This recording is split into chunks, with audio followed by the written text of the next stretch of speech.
ஹல்லேலூயா, ஹல்லேலூயா. ஆண்டவராகிய இயேசு கிறிஸ்துவினுடைய இனிதான நாமத்தில் யாவரையும் வாழ்த்துகிறேன், வரவேற்கிறேன். எத்தனையோ பேர்கள் அது பாக்கியத்தையும் கிருபையும் ஆண்டவர் வாழ்க்கை தந்திருக்கிறார். இன்றைக்கு எனக்கு இது 4வது பிரசங்கம். இன்றைக்கு காலையில் பிரதர் தினரையா, டிஜிஎஸ் தினரையா பிறந்த ஊரில் முதல் சர்வீஸு. அதுக்கு அடுத்த சர்வீஸ் ராக்லேண்ட் சர்ச்சு பக்கத்தில். அதுக்கு அடுத்த சர்வீஸ் அருமையான போதகர் ஐயா வந்திருக்காங்க சொல்ல ஆண்டு பிரதிஷ்டை தோத்திர பண்டிகை பிரதிஷ்டை பண்டிகை அதை முடிச்சுட்டு இங்கே வந்திருக்கேன். ஐயா சொன்ன மாதிரி வைதோவிய காலமாக இருந்தாலும் சரி, கடலுக்கு ஓடணும், கடலுக்கு வாஞ்சியாக இருக்கணும், ஒரு வைராக்கியம் தான் வாழ்க்கையில், வேறு ஒன்றும் இல்லை. திடீர்னு செத்துட்டோம் அப்படின்னு சொன்னால் அட கேட்பார்ல, உனக்கான மரத்தை சிந்தி மறித்தேனே, எனக்கு என்ன செஞ்சுன்னு கேட்பார்ல, எனக்கு என்ன செய்யுதுன்னு கேட்பார். ஒரு பணமும் ஒருத்தன் கூடயும் வராது. நீ நினச்சிக்கிட்டு இருக்கலாம், எந்த பணமும் ஒருத்தன் கூட வராது. நீ பண்ணுற காரியங்கள் தேவனுக்கு பிரியமான காரியங்கள், தேவனோட வாழக்கூடிய கிருபையுள்ள மனுஷனாக வாழ்ந்தால் தான் கர்த்தரை ஆஸ்வதிக்கப்பட முடியும். அதைத்தான் ஆண்டவர் விரும்புகிறார். அதுவும் இந்த பிள்ளைகள் ஆலயம் கட்டுறாங்க சொன்ன உடனே எனக்கு சந்தோஷம். தம்பிமாரெலாம் வந்தாங்க, ஐயா முருமுழேரு குருவானவர்லாம் வந்தாங்க. எனக்கு ரொம்ப சந்தோஷமாக இருந்தது, பார்க்கறதுக்கு ரொம்ப ஆனந்தமாக இருந்தது. அதனால் உங்களை எப்படியும் ஒரு பார்க்கணும், எப்படி சந்திக்கணும் அப்படின்னு எனக்கு ஒரு பெரிய ஆசை. ஏன்னு கேட்டால் வேதத்தில் வாசிக்கிறோம். ஆகாய் 1ஆம் அதிகாரத்தில் 8வது வசனத்தை வாசித்து பார்த்தீங்கன்னா, மலைகளிலே சென்று மரங்களை வெட்டி ஆலயத்தை கட்டுங்கள், அதுமாரி பிரியமாக இருப்பேன் ஆண்டு சொன்னார். ஆலயத்தை கட்டணும், முடிஞ்ச வரைக்கும் ஆலயத்தை கட்டணும், நம்மளால் முடிஞ்ச வரைக்கும் சில காரியத்தை செய்யணும். அதைத்தான் ஆண்டவர் விரும்புகிறார். தாவீது அதை தான் செய்தார். தாவீது இப்படி செய்ததுனால தான் ஆண்டவர் தாவீது வேதத்தில் வாசிக்கிறோம். அப்போஸ்தலர் 13:22 வாசித்து பார்த்தீங்கன்னா, பின்பு அவனை தள்ளி, யாரை தள்ளி? சவுலை தள்ளி ஈசாயின் குமாரை தாவீதை ராஜாவாக ஏற்படுத்தி அவனை இருதயத்துக்கு ஏற்றவனாய் கண்டேன், என்னை சித்தமாக செய்வான் என்று சொல்லி ஆண்டவரே சாட்சி கொடுத்தார். அதை தான் அருமையான அம்மா மாரியம் கூட வந்தாங்க. வரும்போது அவங்ககிட்ட தாவீதை பற்றி தான் பேசிட்டு வந்தேன். தாவீது என்னெல்லாம் செய்தார், எப்படி கடவுளுக்கு வாழ்ந்தார், எப்படி ஒரு வைராக்கியமான காரியங்களை செய்தார், எப்படி ஆண்டவருக்காக வைராக்கியமான வாழ்க்கையை சாதனை பண்ணார், இதைத்தான் பேசிட்டு வந்தேன். நினச்சி பார்க்கும்போது நீ வாழ்கிற வாழ்க்கை ஒரு வாழ்க்கை தான். எப்படி ஆலயத்தை கட்டணும். ஏன்னா ஒரு வாழ்க்கை கூட வேதத்தில் வாசித்து பார்த்தீங்கன்னா, சங்கீதம் 90:10 வாசித்தீங்கன்னா, ஒரு மனுஷனுடைய ஆயுசு நாட்கள் 70 வருஷம், பலத்தின் மிகுதியால் 80 வருஷம் வாழ்ந்தாலும் பாடும் வேதனைன்னு சொல்லி தான் பார்க்குறோம். பாடுள்ள உலகம். ஆனால் நீ ஆண்டவருக்கு வாழும்போது, மகிமையை செலுத்தும் போது ஆண்டவரே உன்னை அழைத்து கொண்டு செல்வார், ஆண்டவரே மகிமையான வாழ்க்கைக்கு. அதனால் ஆலயத்தை கட்டணும், தேவனுடைய மாளிகையில் வாழணும், தேவனுக்கு சாட்சியாக இருக்கணும். அதுதான் ஆண்டவர் விரும்புகிறார்.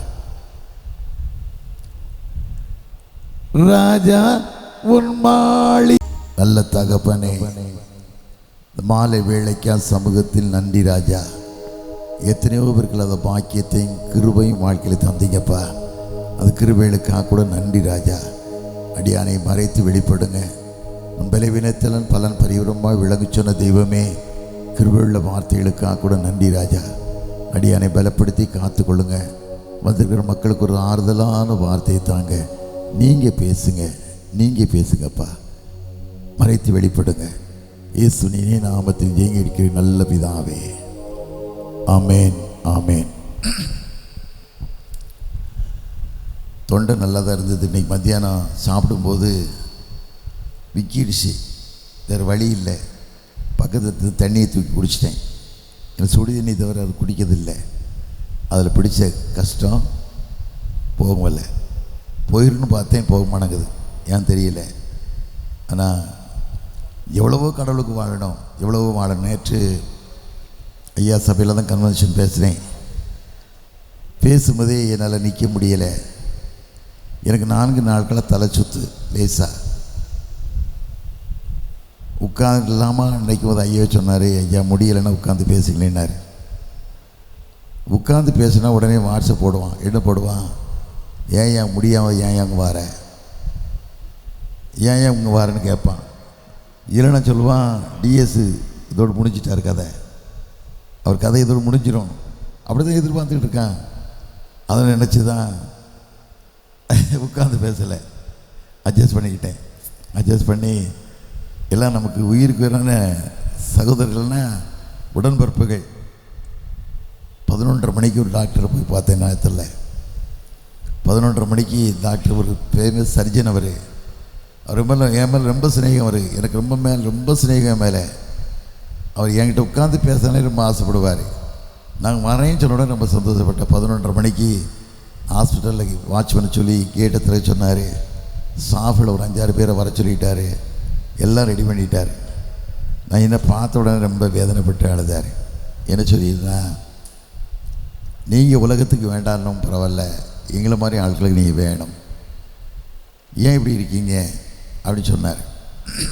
கொஞ்சம் பார்த்து நடங்க சொல்லி அவரால் என்னால் முடிஞ்சதை எங்கள் மகளுக்கு எங்கள் வீட்டு அம்மாவுக்கெல்லாம் ஃபோன் பண்ணி சொல்லிட்டார். உங்கள் அப்பாவை பார்க்க வேண்டியது உங்கள் பார்வை தான், நாங்கள் ஒன்றும் செய்ய முடியாது. அதை என் மக ஒரு துடுதுடுப்பு மக டக்குன்னு உங்கள் அம்மாவுக்கு ஃபோன் பண்ணி சொல்லிட்டா, அப்பா வெளியே அனுப்பாத, அனுப்புனா உனக்கு வீட்டுக்காரர் இல்லை. அப்படிதான். என் வீட்டுக்காரிக்கும் 70 வயசு ஆகுது, ரிட்டையர்டு டீச்சர், பென்ஷன் வருது. ஒரு ஸ்கூலுக்கு இன்சார்ஜாக பார்த்துக்கிட்டு இருக்கேன். எனக்கு 3 ஸ்கூல், பெரிய ஸ்கூல் இருக்குது, ஒரே ஆளுங்க. என் மகன் அடுத்த மக சர்ச்சில் இப்போ தான் எல்லாம் பண்ணுறவா, கோயர் சர்வீஸ் எல்லாம் பண்ணுறவா. அவள் சொன்ன, உங்கள்கிட்ட எவ்வளவோ சொல்கிறேன் நீங்கள் கேட்கல, எவ்வளவோ சொல்கிறேன் கேட்கல, ஊரில் எவ்வளவோ ஜெய்சிங் கிடைப்பாங்க, ஆனால் நீங்கள் எனக்கு கிடைக்க மாட்டீங்க, எவ்வளவோ சொல்கிறோம் கேட்கல, தயவுசெய்து உங்களுக்கு இது வேலையா? நாகர்கோவிலுக்கு போகணுமா, இவ்வளோ தூரம் அலைஞ்சு நாகர்கோவிலுக்கு கேட்கணுமா?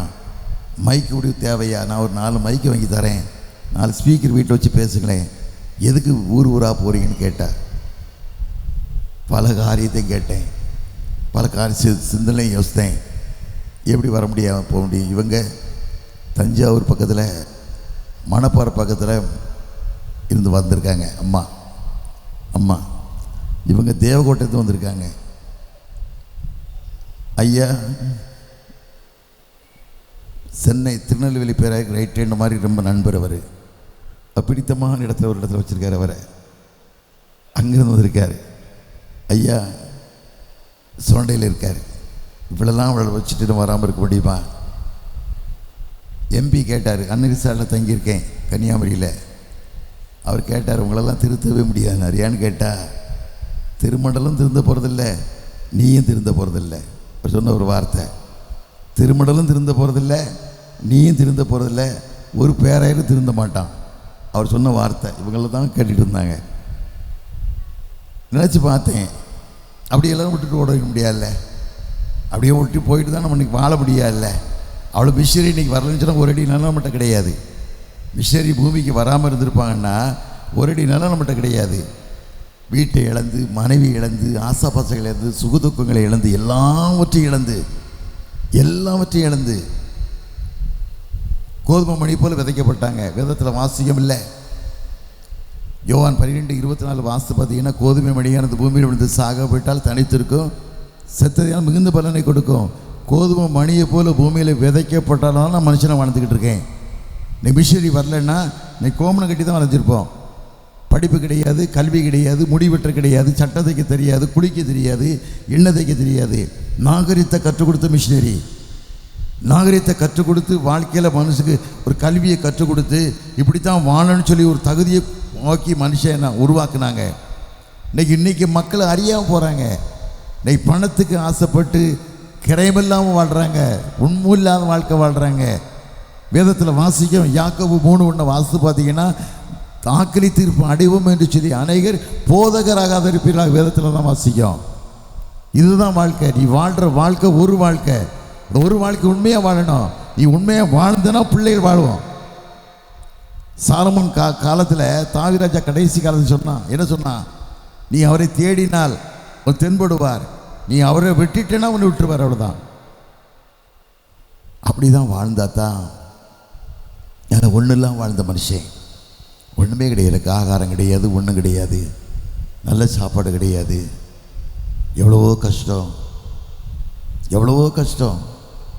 நல்ல ஆகாரமே கிடையாது. யாராவது இட்லி தோசை கொடுத்தா வாங்கி பாக்கெட் வச்சுருவேன். அவ்வளோ சின்ன பிள்ளைகள் அவ்வளோ கஷ்டம். சாப்பாடே கிடையாது. எங்கள் அம்மா எங்கள் ஊர்லேருந்து 16 கிலோமீட்டருக்கு அங்கால நடந்து போய் காலையில் 3 மணிக்கு எழும்பி நடந்து போய் கதிரை அறுத்துட்டு கதிரை வாங்கிட்டு வந்து அடித்து அவன் கொடுக்க கூலியை வாங்கிட்டு வந்து வீட்டில் நைட்டில் அவிச்சு போட்டு நைட்லேயே காய வச்சு வேலைக்கு போய்ட்டு வந்து நெல்லை குத்தி அந்த அரிசி ஆக்கி கஞ்சி ஆக்கி நாங்கள் படுத்துருவோம். சின்ன பிள்ளைகள் எழுப்பி சாப்பாடு தருவாங்க.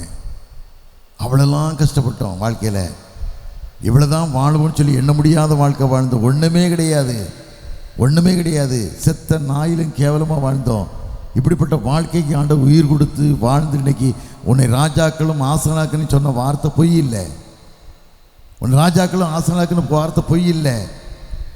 ஒவ்வொரு நாட்களையும் தாய் வந்து நாங்கள் படுத்த பிறகு எனக்கு உடல்ல கரங்களை வச்சு ஜெபம் பண்ணி ஜெபம் பண்ணி ஜெபம் பண்ணி என் பிள்ளையை ஆஸ்வதிங்கப்பா, என் பிள்ளையை ஆஸ்வதிங்க, என் பிள்ளையை ஆஸ்வதிங்க, பிள்ளை உமக்குன்னு வாழணும், ஒரு வைராக்கியமான வாழ்க்கை வாழணும்னு சொல்லி எத்தனையோ கஷ்டங்கள் எத்தனையோ வேதனை மத்தியில் வாழ்ந்த தாய், எத்தனையோ முறையில் எத்தனையோ விதம் சொல்ல முடியாத கஷ்டத்தை அனுபவிச்ச தாய். அப்படிலாம் வளர்த்தி ஆளாக்கி நீ மனுஷனை வாழன்னு சொன்னால் எப்படி உள்ள வாழ்க்கை வாழணும்? ஏழையில் நினைக்கணும் இல்லை, ஏழை மக்களை நினைக்கணும் இல்லை.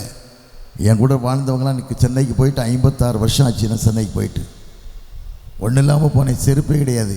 விசுத்தா ஒருத்தர் போலீஸ்கார், அவர் எனக்கு திருநெல்வேலியில் வந்து திருநெல்வேலி சென்னைக்கு ட்ரெயின் ஏற்றி விட்டார். ஒரு ட்ரௌசர் தான், வேறு ஒன்றும் கிடையாது. ஒரு பழைய சட்டை, அதுதான், வேறு ஒன்றும் கிடையாது. ஏற்றி விட்டார்.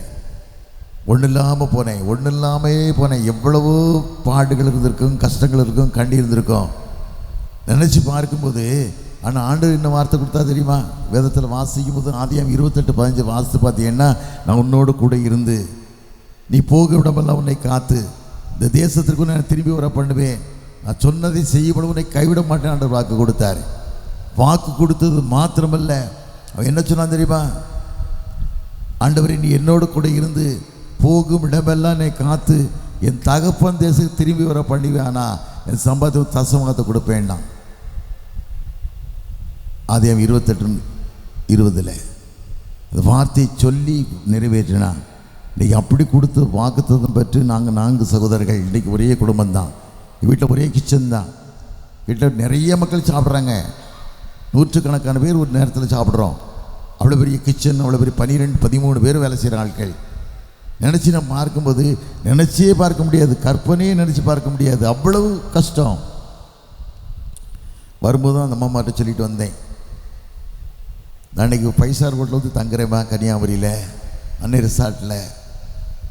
அந்த ஹோட்டல் முதலாளி நான் அவ்வளோ என் மேலே உயிர் வச்சு என்னை தங்க வைக்கிறாரு.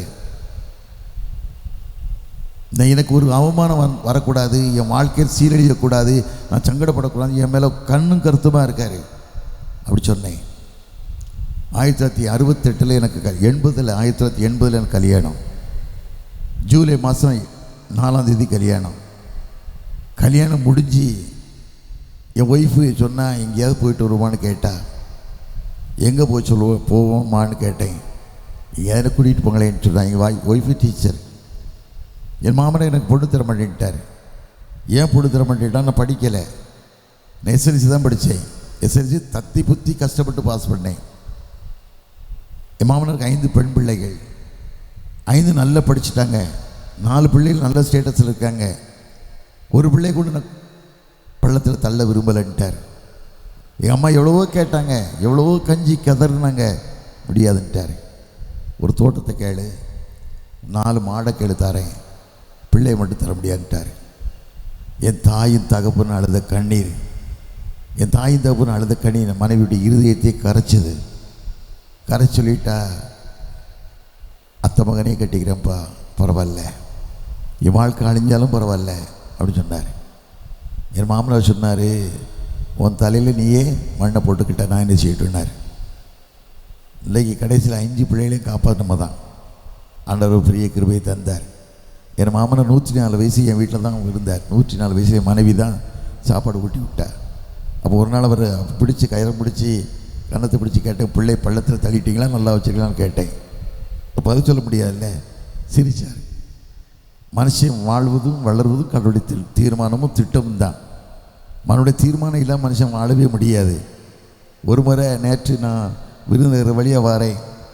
அந்த துலுக்குப்பட்டி வந்தோன்னு எனக்கு ஒரு ஆச்சரியம் வந்துடும்.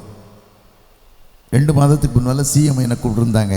முதலமைச்சர் இந்த எலெக்ஷனோட முக்கியமான சபையில் உள்ள முக்கியமான ஆட்களை பார்க்கணும்னு சொல்லி ஆசைப்பட்டாங்க.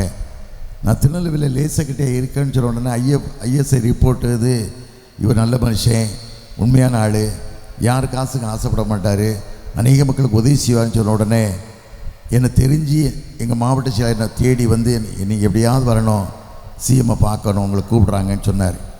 சிஎம் நான் 5வது முறை பார்க்கேன். பார்த்து நான் வந்து துலுக்கப்பட்டி இதெல்லாம் ராம்கோ சிமெண்ட்டுடைய கெஸ்ட் ஹவுஸில் வந்திருக்காங்க, சிஎம் பார்க்க போகிறேன். துலுக்கப்பட்டி வந்துட்டு எனக்கு ஞாபகம் வந்துடும். எனக்கு ஜூலை 4ஆம் தேதி கல்யாணம். நாங்கள் 2ஆம் தேதி சென்னையிலேருந்து கிளம்புறோம். 3ஆம் தேதி விருதுநகர் நான் மட்டும் இறங்குறேன். எல்லோரும் ட்ரெயினில் தென்காசி போயிடுறாங்க. நான் மட்டும் இறங்கி டவுன் பஸ்ஸில் வந்து துலுக்கப்பட்டியில் இறங்கி ஒரு சைக்கிள் கடையில் என் பெட்டியை கொடுத்து ஜாமீன் கொடுத்து அவங்க கடையில் சைக்கிள் எடுத்துகிட்டு செங்கல்லிங்கபுரம் 8 கிலோமீட்டர் தூரம் சைக்கிளில் போகிறேன். அங்கேருந்து பணம் கொண்டு வந்தால் தான் எனக்கு திருமணம் நடக்க முடியும். காலையில் மனுஷன் எனக்கு தர வேண்டிய பணம் சிவகாசி போய் வாங்கிட்டு வரேன்ட்டு போன மனுஷன் வரவே இல்லை. 4 மணி ஆச்சு. 4 மணிக்கு வந்து சொல்கிறார், ஐயா எனக்கு பணம் கிடைக்கல, என்ன செய்யன்னு சொன்னார். நான் சொன்னேன், என்னை சென்னைக்கு அனுப்பிடுங்க ஐயா, தயவுசெய்து சென்னைக்கு அனுப்பிடுங்க, பணம் இல்லைனா எனக்கு இது ஊருக்கு போய் பிரயோஜனம் கிடையாதுன்னு சொன்னேன். அப்போ அவர் மனைவி சொன்னாங்க, அவர் கொடுக்க வேண்டிய பணம் தானே, என் தாலி அடகு கொடுங்கன்னு சொல்லி லோக்கலில் உள்ளூர்லேயே அடகு கடையில் அடகு வச்சு எனக்கு காசை கொடுத்து சைக்கிளில் கொண்டு வந்து துலுக்கப்பட்டியிலேருந்து லாரி ஏற்றி விட்டார். லாரியில் நான் சாத்தூர் வந்து கோயில்பட்டிக்கு போய் கோயில்பட்டி சங்கரன் கோயில் வந்து இரவு வர 11:30 மணி ஆயிடுச்சு. மாப்பிள்ளை காலையில் எஸ்கேப்னு சொல்லி அங்கே பெரிய கலாட்டா. விடிய கலந்து பெண்ணுக்கு மாப்பிள்ளை யாருன்னு சொல்லி எங்கள் மாமனார் இன்னொரு தங்கச்சி மகனை தேடுறாரு. அந்த தங்கச்சி மகனை வச்சு கல்யாணம் பண்ணி விட்டுறலாம் அப்படின்னு நினச்சிக்கிறாரு. நான் 11:30 மணிக்கு போய் சேர்றேன். எங்கள் அம்மா கேட்டாங்க, என்ன மகனேன்னு கேட்டாங்க. ஒன்றும் இல்லைன்னே. சாப்பிட்டியான்னாங்க. சாப்பிடலன்னே. சாப்பாட்டுக்கு தண்ணி ஊற்றி திரும்பி சாம்பார் இல்லையான்னாங்க. கொஞ்சம் புளிஞ்சு வச்சு ரசம் வச்சு கொடுங்கண்ணே. ரசம் வச்சு கொடுத்தாங்க. எங்கே படுக்க போகிறேன்னாங்க. எங்கேயே படுத்துக்கிறேம்மா, சர்ச்சில் போய் படுத்துக்கிறேன்னு சொல்லி இப்படி ஆலயம் நாளையத்தில் நான் சிறு பிள்ளையிலே அங்கே தான் படுத்து கிடப்பேன், சாம்புவேல் மாதிரி. அங்கே வந்தேன். அந்தானே எனக்கு மனசில் ஒரு அழுத்தம், போராட்டம். ஆண்டவரை கேட்டேன், ஆண்டவரே என் வாழ்க்கையின் தீர்மானம் என்ன, என் வாழ்க்கையின் நோக்கம் என்ன, என் வாழ்க்கை பற்றி என்ன நினச்சிருக்கீங்க? அது சொன்ன வார்த்தை யோவான் 14:18, நான் உன்னை திக்கற்றனாய் விடேன், உன்னிடத்தில் வருவேன் என்று சொன்னார். அப்படி தான் வாழ்க்கை நடந்தது. அப்படி தான் வாழ்க்கையுடைய காரியங்களே நடந்தது. நினச்சே பார்க்க முடியாது. அப்படிப்பட்ட மனுஷனை குப்பையும் தூசியுமா வாழ்ந்த மனுஷன் ஆண்டு உயர்த்தினார்னா உங்கள் ஒருத்தர் வாழ்க்கை ஆண்டு உயர்த்த மாட்டாரா? நிச்சயமாக உயர்த்துவார். நீ ஆண்டவர் நம்பணும், கடவுளுக்கு சாட்சியாக வாழணும், கடவுளுக்கு மகிமையுள்ள வாழ்க்கை வாழணும். அதுக்கு சாட்சியுள்ள வாழ்க்கை மாத்திரமல்ல, என் தாய் அடிக்கடி நாடுவாங்க. என் தாய் வேதத்தில் வாசிக்கிறோம், லூக்கா 10 கடைசி வாசிங்கன்னா மரியாள் தன்னை விட்டு ஈடுபடாத நல்ல பங்கை வாழ்க்கையை தெரிந்து கொண்ட தாய். என் தாய் அடிக்கடி எழுவாங்க, கொடூரமாக எழுவாங்க, எங்களை நினச்சி எழுவாங்க. ஏப்பா என் பிள்ளைகளுக்கு நல்ல ட்ரெஸ்ஸு கொடுக்க முடியலையே, ஒரு நல்ல ஆகாரம் கொடுக்க முடியலையே, நான் என்ன பாவம் செய்யுதுன்னு என் தாய் கேட்பாங்க. ஆனால் ஆண்டவர் கொடுக்க வார்த்தை என்ன தெரியுமா? பொன்னை புடமிடுவார், அதில் மண்ணை அகற்றிடுவார். தாய்க்கு நாங்கள் சொல்லக்கூடிய ஆறுதல் தான். அவ்வளவுகள் வளர்த்து ஆளாக்கி நீ நட்சத்திரங்களை போல நட்சத்திரங்களை திகழ வச்சுருக்காங்கன்னு சொன்னால் சாதாரண காரியம் இல்லை. கன்னியாகுமரிக்கு நாங்கள் வந்திருக்கோம். என் மனைவியை கூட்டிகிட்டுன்னா 1980 டிசம்பர் மாதம் கடைசி தேதிகளில் வந்திருக்கோம். தலை கிறிஸ்மஸுக்கு வர்றோம். வசதி கிடையாது. பஸ் வந்து இறங்கியிருக்கோம். கன்னியாகுமரி கடல் ஓரத்தில் அப்படியே 2 பேருமே தலைக்கு ஒரு பையை வச்சுக்கிட்டு சுற்றினோம். அன்றைக்கி சூரியனை பார்க்க முடியலை. ஒரு சொன்னார், இங்கே ஏதாவது தங்குங்க, தங்கிட்டு காலையில் பார்த்துட்டு போங்கன்னு ஒரு வழி போக்க சொன்னார். ரூமுக்கு தேடுறோம், ரூம் கிடைக்கல. பெரிய ஹோட்டலுக்கு போகிறதுக்கு வசதி கிடையாது. ஒரு வீட்டில் சொன்னாங்க, ஐயா ஒரு பெஞ்சு போட்டு தரேன், இல்லை 2 ஒருத்தர் படுத்துக்குங்க, ஒருத்தர் உட்காந்துக்குங்க, இவ்வளோ காசு கொடுங்கன்னு சொன்னாங்க. எனக்கு ஒரு புது பயம். என் பையன்னா அறியாத ஊரில் தெரியாத ஊரில் மனைவி கூட்டிகிட்டு போகிறோம், ஏதாவது நகைக்காக எதாவது பண்ணிட்டாங்கன்னா என்ன பண்ணுறதுன்னு சொல்லி அப்படி யோசனை பண்ணிவிட்டு நாகர்கோவில் வந்துட்டோம். 75 விசா டிக்கெட், 3 ரூபா டிக்கெட், எக்ஸ்பிரஸ் பஸ்ஸில் வந்துட்டோம். அறியாத காலங்களில் தேவன் நினையாது இருந்த மாதிரி வந்தோம். 250 நல்ல ரூம் பஸ் ஸ்டாண்டுக்கிட்ட கிடச்சிது. ஒரு ஹிந்தி சினிமா படத்துக்கு போனோம், வந்து படுத்தோம். விடிய காலம் எழும்பி களக்காட்டில் ஒருத்தர் பார்த்தோம். அவர் எங்களுக்கு விருந்து சாப்பாடு கூப்பிட்டுருந்தார். சாப்பிட்டு ஒரு சீல் குடம் கொடுத்தாரு. அதையும் வாங்கிட்டு ஊருக்கு போனோம். இன்றைக்கி இந்த அம்மா மாட்ட தான் சொல்லிட்டு வந்தேன். கடவுள் என்னை எவ்வளோ தூரம் அரசியமாக படைச்சி ஒரு 5 ஸ்டார் ஹோட்டலில் நான் ஒரு ஆள் வரமாட்டேன். என் கூட வந்தால் 10-20 பேர் வருவாங்க. எப்போவுமே ஒரு டீம் தான் என் கூட வருவாங்க. அதை அண்ணாச்சிட்ட கேட்டேன், என்ன என்கிட்ட விளைவு பரவாயில்லண்ணா, ஒன்றுமே இல்லை, நீ வந்தால் சந்தோஷம் அப்படின்ட்டார். நினச்சி பார்க்கும்போது ஒரு மனுஷன் வாழ்க்கை உயர்றதுலாம் கடவுளுடைய கிருபை தான். மனுஷன் வாழ்க்கை உயர்றது மாத்திரமல்ல, மனுஷன் வாழ்க்கை வளர்றது கடவுளுடைய கையில் தான். ஆனால் நம்ம வாழ்க்கை கடவுள்கிட்ட ஒப்பு கொடுக்கணும். கடவுள்கிட்ட ஒப்பு கொடுத்து கடவுளுக்கு சாட்சியாக வாழணும். தாவீது ராஜா வாழ்க்கையை பார்த்தீங்கன்னா எவ்வளோ கஷ்டம். தகப்பனுக்கு 8வது மகன் தாவீது, ஈசாய்க்கு 8வது மகன். ஈசாயி 7 பிள்ளை பெற்ற பிறகு உனக்கு ஒரு அற்ப குணம் ஆசை வந்துச்சு. என்ன ஆசை இருந்ததுன்னா, வேலைக்காரி மேலே ஆசைப்பட்டான். ஈசாய் ஆசைப்பட்டு விரும்பினான். வேலைக்காரி யார் கொண்டு வச்சான்னா, நிமிஷத்துன்னு சொல்லி ஈசாயுடைய மனைவி தான் அந்த வேலைக்காரி கொண்டு வந்து வச்சா.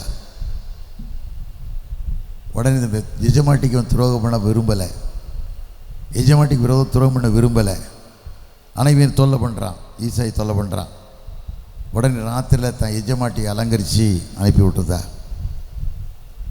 யாக்கோபு 14 வருஷம் ஆடு மேய்ச்சான். 7 வருஷம் ஆடு மேய்ச்சான்.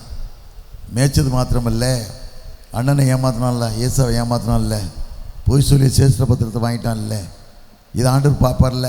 அதனால் 7 வருஷம் ஆடு மேய்ச்சி ராகிலுக்கு ஆடு மேய்ச்சான். மாட்டுது யார் மாட்டினா? லேயாள் மாட்டினான். விடிய காலம் பார்க்க முகத்தை பார்த்தா லேயாள். அவனோட சண்டை போடுறான். அவன் என்ன சொல்கிறான், இந்த ஊர் வழக்கம் அப்படி இல்லைடா பாவி, மூத்தவா இருக்கும்போது இளைவில் கட்டி கொடுக்க முடியாது, அவளை 7 நாளை நிறைவேற்று, அதுக்கு பிறகு நீயும் மறுபடியும் 7 வருஷம் ஆடு மேய், இவளே உனக்கு தரேன்னு சொன்னான். இதே போல் தான் ஈசா என்ன பண்ணால், விடியக்காலம் பார்க்க மனைவி வேலைக்காரி இல்லை. உடனே அந்த அம்மாவை காட்டுக்கு துரத்திடுறான். அந்த அம்மா கன்சீவான காட்டுக்கு துரத்திடுறான். அந்த அம்மா காட்டில் எவ்வளவோ வேதனைப்பட்டு கஷ்டப்பட்டு வாழ்ந்து வளர்ந்து பிள்ளை பெற்றெடுத்து, தாவீராஜா பெற்றெடுத்து, வில்வித்தையெல்லாம் காட்டிலே கற்றுக் கொடுத்து, எல்லா நியாயப்பிரமாணத்தை எல்லாம் கற்றுக் கொடுத்து வளர்த்து தான் ஆளைக்கு தாவீதுங்க அனுப்புனாங்க. அதனால தான் அது வீட்டில் ஒதுக்கப்பட்ட மகனாக வாழ்ந்தான். ஒதுக்கப்பட்ட குப்பை மூளைக்கு தலைக்கல் ஒதுக்கப்பட்ட கல். அதே போல் தாவீராஜாவை சாலமோன் சாமுவேல் தேர்ந்தெடுக்கான்ல, ஒவ்வொரு ஈசாய், சம்முவம், அபிவா ஒவ்வொருத்தரும் வாரான். ஒருத்தரையும் பார்த்த உடனே ஒருத்தரை பார்க்க ராஜா மாதிரி இருக்கானேங்க. நான் ஆண்டு சொல்கிறாரு, நீ முகத்தை பார்க்கடா பாவி, இருதயத்தை பாரு, நான் நேசிக்க தள்ளுன்றாரு. 7 பேரையும் தள்ளிட்டு இவ்வளோ தானே அவன் மகன்னு கேட்கான். அப்போ தான் சொல்கிறான், ஒரே ஒரு மகன் இருக்கான், அவனுக்குமே லாய்க்கு இல்லைன்னு சொல்லி ஆடு மேய்க்க அனுப்பிட்டேங்க. யாரை? தாவீதை. அவனை கொண்டு வாங்க. கொண்டு வந்து முகத்தை பார்த்த உடனே கேட்டான், இவன் தான் மனுஷன், அபிஷேகம் பண்ண ஆண்டு சொல்கிறார். நிறைய பேர் பாருங்கள், கடவுளுக்கு முதல்ல கொடுக்கறதில்லை, கடவுளோட வாழணும்னு நினைக்கிறதில்லை, கடவுளுக்கு சாட்சியாக இருக்குன்னு நினைக்கிறதில்லை, கடவுளுக்கு மகிமை செலுத்தணும் வாழ்றதில்லை. உன் வாழ்க்கை தேவனுக்கு பிரியமாக இருக்கணும். வேதத்தில் வாசிக்க நீதிமொழிகள் 16 எடுத்து வாசித்து பார்த்தீங்கன்னா, வழி கர்த்தருக்கு பிரியமாக இருந்தால் உன் சத்துருக்களும் இணங்குபடி செய்வார். ஒரு வழி ஆண்டவர் பிரியப்படுத்தக்கூடிய வழியாக இருக்குதா? அந்த ஆண்டவரை தேடக்கூடிய வழியாக இருக்கிறதா?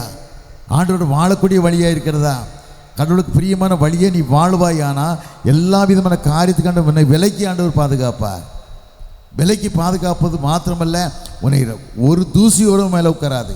நீ கடவுளுக்கு சாட்சியை வாழ்வாயானா, கடவுளுக்கு மகிமையை செலுத்துவாயானா, கடவுளுக்கு முதலிடத்தை கொடுக்கணும். கடவுளுக்கு முதலிடத்தை கொடுக்கணும். தாவீது அப்படித்தான் வாழ்ந்தான்.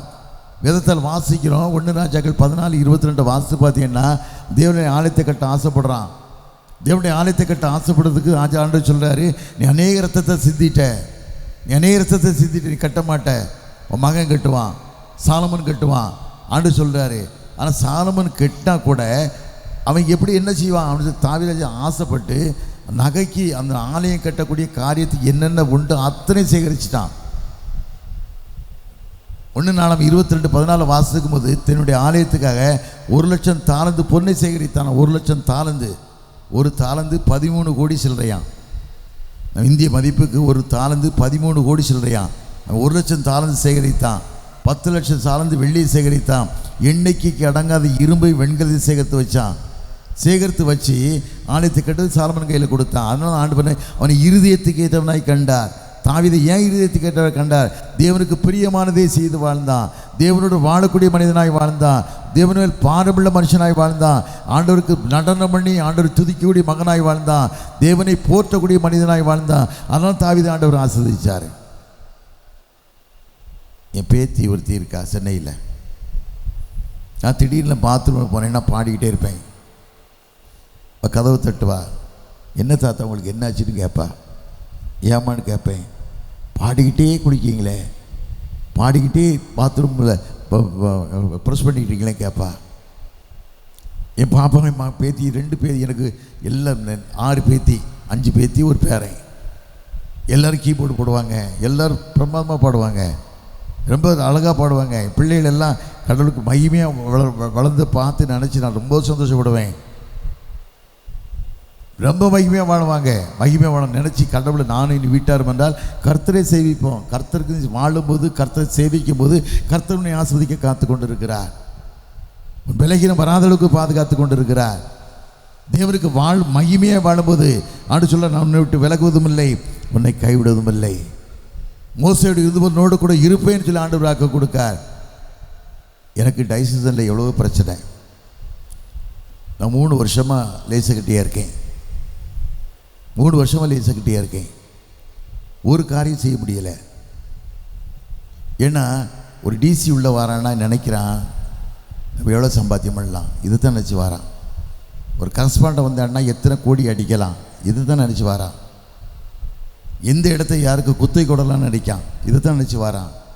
திருச்சபை பாரம் இல்லாத மக்களை வாழ்கிறாங்க. ஆனால் ஒன்று மாத்திரம் வாழ்க்கை தெரிஞ்சுக்கணும், திருச்சபையை கூறு போடணும்னு வந்தேன்னா ஆண்டு ஒன்று கூறு போட்டுருவார். அதை மட்டும் மனசு நினச்சி வாழு. திருச்சபை கெடுக்காத. ஆண்டவருடைய ஜெப வேலையை ஆண்டவருடைய சொல்லிட்டாரு. சபைக்கு எடுக்க காலங்கள் வந்துருச்சு. என் வீட்டை வியாபார வீடாக்காதீங்க, கொள்ளைக்கார வீடாக்காதுன்னு ஆண்டு சொல்லிட்டாரு. நீ தப்பிச்சு ஒருத்தன் தப்பிக்க முடியாது. வேதத்தில் வாசிக்கிறோம். மத்தேயு 25:19 வாசிக்கன்னா, கணக்கு கேட்கக்கூடிய எஜமான ஆண்டு வர போகிறாரு. கணக்கு கேட்க எஜமான ஆண்டு வர போகிறாரு. வேதத்தில் வாசிக்கும் போது ரொம்ப வேதனையாக இருக்கும்.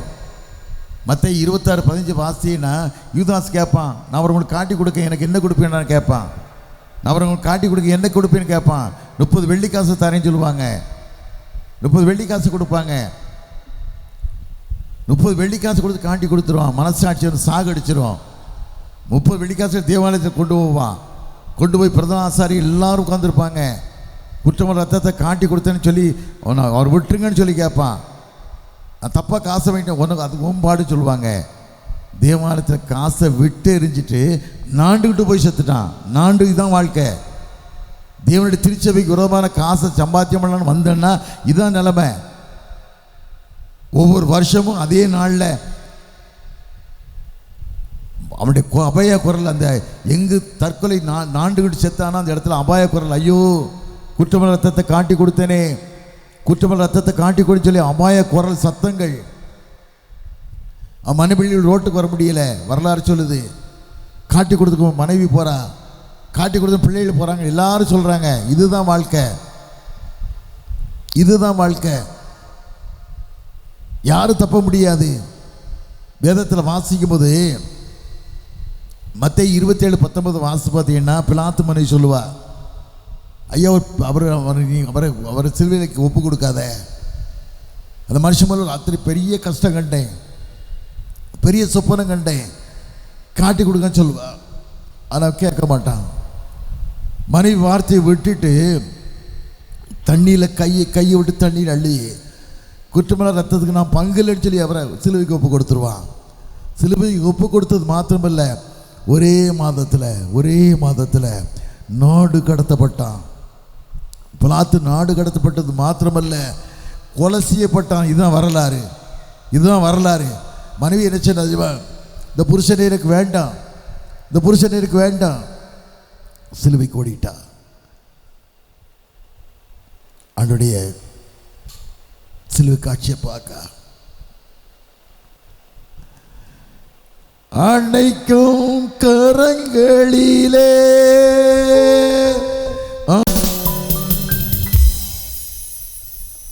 இந்த மனுஷி அதோட பிலாத்து செத்து போயிட்டான். அது மாத்திரமல்ல, பிலாத்துடைய ஆவி ஒவ்வொரு வியாழக்கிழமைக்கும் யோர்தான் நதிக்கரையில் கதறுதான். என் மனைவி சொல்ல கேட்காம சிலுவைக்கு ஒப்பு கொடுத்தேனே கதறுதான். நீங்கள் அப்படிப்பட்ட ஏக்கம் மனுஷன் வாழ்க்கையில் வேணும், ஒரு தாகம் மனுஷன் வாழ்க்கையில் வேணும், ஒரு எண்ணங்கள் மனுஷன் வாழ்க்கையில் வேணும். பொய் ஒரு நாள் நிற்காது, உண்மை தான் நிற்கும். வேதத்தில் வாசிக்கிறோம், நீதிமொழிகள் 28:20 வாசிங்கன்னா, உண்மையுள்ள மனுஷன் பரிபூரணமான ஆசீர்வாதத்தை பெறுவான், ஐஸ்வர்யவனாக தீவிக்கிறவனோ ஆக்கினைக்கு தப்பான். இன்னைக்கு மனுஷன் பணத்துக்காக எதையுமே செய்கிறான், பணத்துக்கு எல்லா தப்பு வேலையும் செய்கிறான். பணம் ஒரு நாள் ஒரு மனுஷனையும் காப்பாற்றாது. உன் ஆவி உள்ளம் தேவனுக்கு பிரியமாய் உண்மையாய் வாழ்ந்தா தான் நீ வாழ முடியும். சவுல் ராஜா எவ்வளோ தப்பு பண்ணிட்டான். சவுல் பண்ண காரியங்களை ஆண்டவருக்கு பிடிக்கலை, எவ்வளோ எச்சரித்தார்.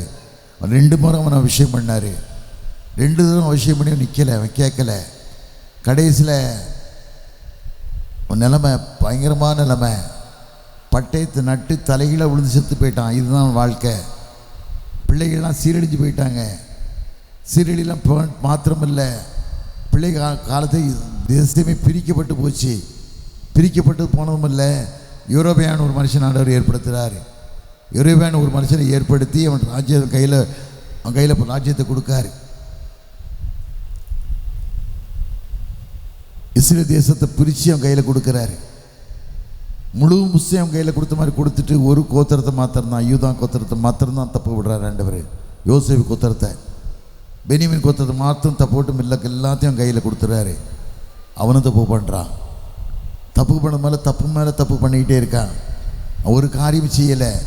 வேதத்தில் வாசிக்கும் போது 1 சாமுவேல் 17:35 வாசித்து பார்த்தீங்கன்னா, அவன் கட்டின பலிபீடம் ஒரே ஒரு பலிபீடம் தான். கடவுளுக்கு அவன் எந்த காரியம் சாதனை பண்ணலை, ஒரே ஒரு பலிபீடம் தான்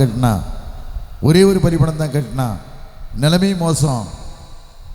கடைசியில் ஆண்டவர் நினைச்சாரு, சவுலுக்கு ஒரு பலிபீடம் கட்டினான், எரேபியா ஒன்றும் கட்டலை, கிறிஸ்தவ பிள்ளைகளை அழிச்சான். கடைசியில் ஆண்டவர் அவனுக்கு ஒரு மகன் பிறந்தான். அவன் மகன் பிறந்து மகன் சாக கிடக்கும்போது எரேபியா தான் அபியான ஒரு தீர்க்கதரிசிட்ட அனுப்பி மகன் சாக கிடக்கான், அவன்கிட்ட போய் நீ அவன்கிட்ட போய் ஜோசியம் கேளு, அவன் தீர்க்கதரிசனை கேள்வி சொல்லணுன்னு ஆண்டு சொல்கிறாரு. அவன் மனைவியை வேஷம் மாறி போகும்போது ஆண்டு சொல்கிறாரு, அவளை பார்த்து கேவலமாக பேசுறது மாத்திரமில்லை, நீ மறைச்சி நீ வார காலி சத்தம் வீட்டில் கேட்கும்போதே மனமே மறித்து போவான்னு சொல்கிறார். இதுதான் வார்த்தை. தேவனுக்கு பிரியமா, கடவுளை பிரியமான வாழ்க்கை நீ வாழலை அப்படி சொன்னால், ஆண்டு கொடுத்த பொறுப்பை நீ ஒப்படைக்கலை அப்படி சொன்ன, ஆண்டு கொடுத்த காரியத்தை சரிபட செய்யலைன்னு சொன்னால், ஆண்டவரை ஆஸ்வதிக்கப்பட முடியாது. ஆண்டு இந்த உலகத்தில் ஒன்றும் செய்ய முடியாது. ஒரு பணத்தை ஒரு மனுஷன் எடுத்து போக முடியாது. திருச்சபை சொத்தை சாப்பிட்டு வாழ்ந்தவனும் சரித்திரம் இல்லை. சிலவுக்கு 99 வருஷம் அக்ரிமெண்ட் போட்டு கொடுத்துட்றான். யாருடைய சொத்து? நீ சம்பாதிச்சதா அல்லது யார் சம்பாதிச்சது? மிஷினரிகள் உருவாக்கி கொடுத்த சொத்தை தார பார்த்துட்டு போகிற. உன் சொத்தை எழுதி கூட. திருச்சபை சொத்தை ஏன் எழுதி கொடுக்க?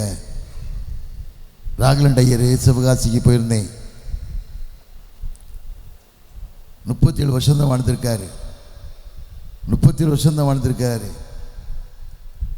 37 வயசு இறந்துட்டார். 13 வருஷம்தான் அவர் வாழ்ந்த ஊழியத்தின் பாதை. ராஜாக்களை வாழ்ந்த மனுஷன். இங்கே வந்து இங்கே சீதோஷ நிலையில் அவங்க ஊர் 92 வயசு வரைக்கும் வாழக்கூடிய மனுஷன். அங்கே மேலே சிவகாசி வந்து வாழ முடியாமல் ரத்த வாந்தி எடுத்து செத்தார். ரத்த வாந்தி எடுத்து செத்தார். அவர் இருமும் போது ரத்தமாக கக்கினாராம். ரத்தமாக கக்கினாராம். ஒரு வசதி கிடையாது.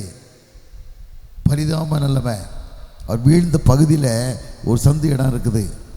சனத்தை எடுத்து குருவான் என்னை கூட்டி கொண்டு காட்டினார். ஐயா, இந்த இடத்த ஒரு மனுஷன் தவறான முறையில் ஒரு சிலையை வைக்கணும்னு ஆசைப்படுறான். இதனால் ரொம்ப பிரச்சனையாக இருக்குது, ஜெபம் பண்ணுங்கன்னாரு. யார் அதுக்கு ஆதரவாக இருக்கான்னு கேட்டேன். திருச்சபை செக்ரட்டரிக்கு துணையாக இருக்காருனார். திருச்சபை செக்ரட்டரி எதுக்குன்னு கேட்டேன். அவன்கிட்ட ஏதோ பணம் வாங்கிட்டான்னார். அந்த பணம் நிற்குமா? அந்த பணம் நிற்குமா? பணம் ஆஸ்வதிக்கப்பட முடியுமா? சாபம் இல்லை, சாபம் இல்லை. ஒரு மாறம் வேணும். 2 ராஜாக்கள் 5ஆவது இடத்தை வாசித்து பார்த்தீங்கன்னா, ஒரு சீரிய நாட்டு ராஜா, சீரிய நாட்டு தளபதி குஸ்ரு ஐயா வாழ்ந்துக்கிட்டு இருக்கான். சீரிய நாட்டு படைகள் இஸ்ரவேல் சேர்ந்து ஒரு சிறு பெண்ணை அடிமையாக கொண்டு வந்து வைக்காங்க. அபியாக கொண்டு வைக்காங்க. அடிமையாக கொண்டு வந்து இருக்கும்போது அது பொண்ணுக்கு ஒரு பாரம். இந்த எஜமான் குஸ்ரு ஐயா இருக்கான்னு சொல்லி ஆசைப்பட்டு நினச்சி தான் எஜமான்கிட்ட சொல்கிற, ஐயா அம்மா, என் எஜமான் இஸ்ரவேல் தேசத்துக்கு போவாரானா, அங்கே ஒரு தீர்க்கதரிசி இருக்கார், அவர் குஸ்ரோத்தை நீக்கிடான்னு சொல்லி சொல்கிறா. உடனே இவன் ராஜாட்ட சொல்கிறான், ராஜா உனக்கு நான் கடிதம் கொடுக்க, நீ போடாங்க. என்ன கடிதத்தை என்ன எழுதுறான்? என் நாட்டு தளபதி அனுப்பியிருக்கேன், என் குஸ்ரோகத்திலேருந்து விடுதலை ஆக்கி கொடுங்க. இஸ்ரேல் ராஜாவுக்கு பயந்துட்டான். ஏன் பயந்துட்டான்? என்னோட சண்டை போடுறதுக்கு எதிர்பார்த்து அவன் இப்படி அனுப்புகிறான். குஸ்ரோத்தை யார் விடுதலை கொடுக்க முடியும் அப்படின்னு சொல்லி கேட்கான். அவன் தீர்க்கதரிசி எலிசா அங்கே உட்காந்துருக்கான். எலிசான்னு சொல்கிறான், இங்கே அவனுங்க அனுப்பு, இஸ்ரேலிலே தேவன் ஒருத்தர் உண்டு என்பதை அறிந்து கொள்ளட்டுங்க. என்ன செய்கிறான்? 10 தாலந்து வெள்ளியை கொண்டு வரான். 6000 சேக்கல் தங்கத்தை கொண்டு வரான். 10 மாற்றுசர்கள் கொண்டு போய் ரதத்தோடு போய் நிற்கிறான். தீர்க்கதரிசி ஒன்றுமே பங்கலை. தூரத்துலேருந்து பார்க்கான். பார்த்துட்டு யோர்தானில் போய் 7 தரம் முழுகின்றான். யோர்தானில் 7 தரம் முழுகின்றான். அவனா கோபம், பயங்கரமான கோபம்.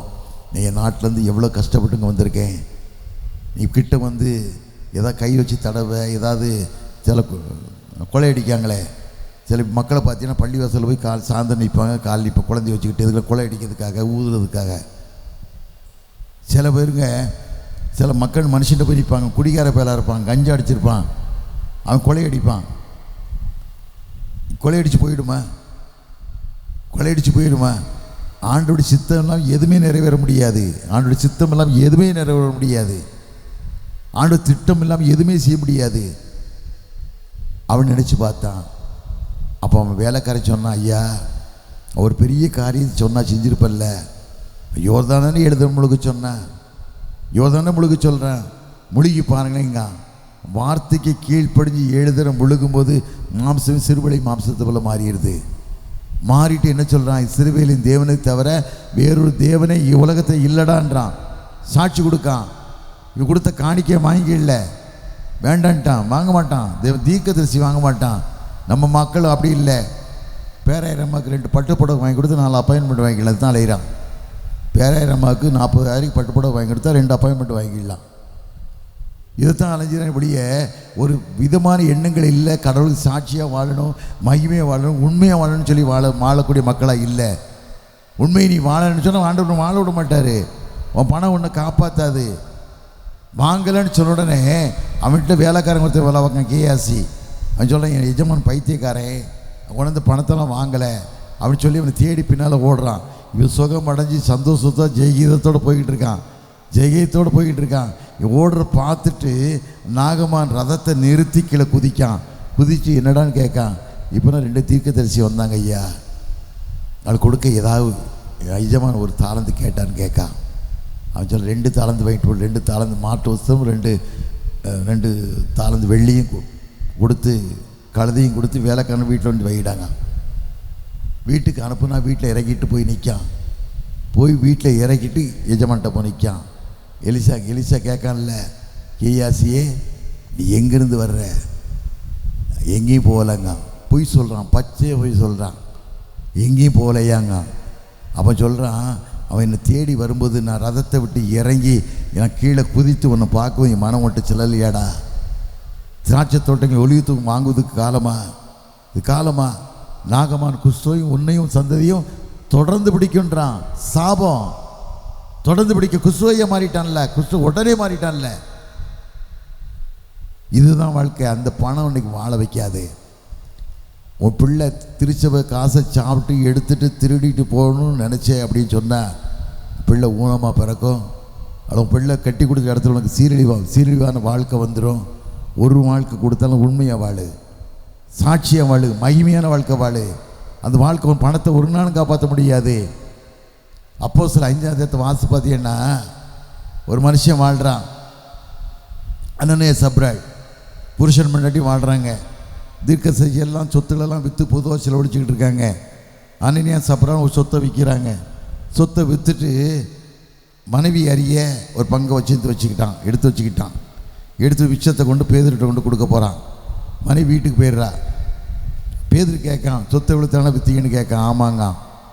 அப்போ சொல்கிறான், சொத்தை விற்கிறதும் யாருடைய சொத்துன்னு கேட்கான். ஏன் சொத்துங்க? விற்ற பிறகு யாருடையது? ஒன்று என்னுடையதுங்க. என் மொத்தத்தை நீ வச்சுக்க வேண்டிய ஏன்டா அதை வஞ்சித்து வைக்கன்னு கேட்கான். ஏன் வஞ்சித்து வச்சேன்னு ஒரு வார்த்தை தான் கேட்டான். கீழே வந்து செத்துட்டான். செத்துட்டு அவனை அடக்கம் பண்ணிட்டாங்க. வாலிபரெல்லாம் அடக்கம் பண்ணிட்டு வர்றாங்க. வீட்டுக்குள்ளே வரதுக்குள்ளே மனைவி ஒன்றும் தெரியாத மாதிரி வாரா. அவன் கேட்கான், பேதுரு கேட்கான், சொத்தை விழுத்தாண்டா விற்றீங்கன்னு கேட்கான். ஆமான்னு போய் சொல்கிறா. புருஷனும் நீயும் ஒருமித்து போய் சொல்றதுக்கு தேவனுடைய காரியத்தை நீ சாதாரண காரியமாக நான் கேட்டு புருஷனை அடக்கம் பண்ண கால் வீட்டுக்குள்ளே வரல. உன்னையும் வெளியே கொண்டு போவாங்க, வெள்ளையும் வெளியே கொண்டு போவாங்க. ஒரு வார்த்தை தான் சொன்னான். அவளும் கீழே வந்து செத்துட்டான். இதுதான் வாழ்க்கை. வாழ்கிற வாழ்க்கை உண்மையுள்ள வாழ்க்கை வாழன்னு சொன்னால் கதறி அழணும், கதறி கஷ்டப்பட்டு நீ அழணும். அந்த கால தீர்க்கதரிசி அப்படி வாழ்ந்தாங்க, உண்மையாக வாழ்ந்தாங்க, சாட்சியுள்ள வாழ்ந்தாங்க.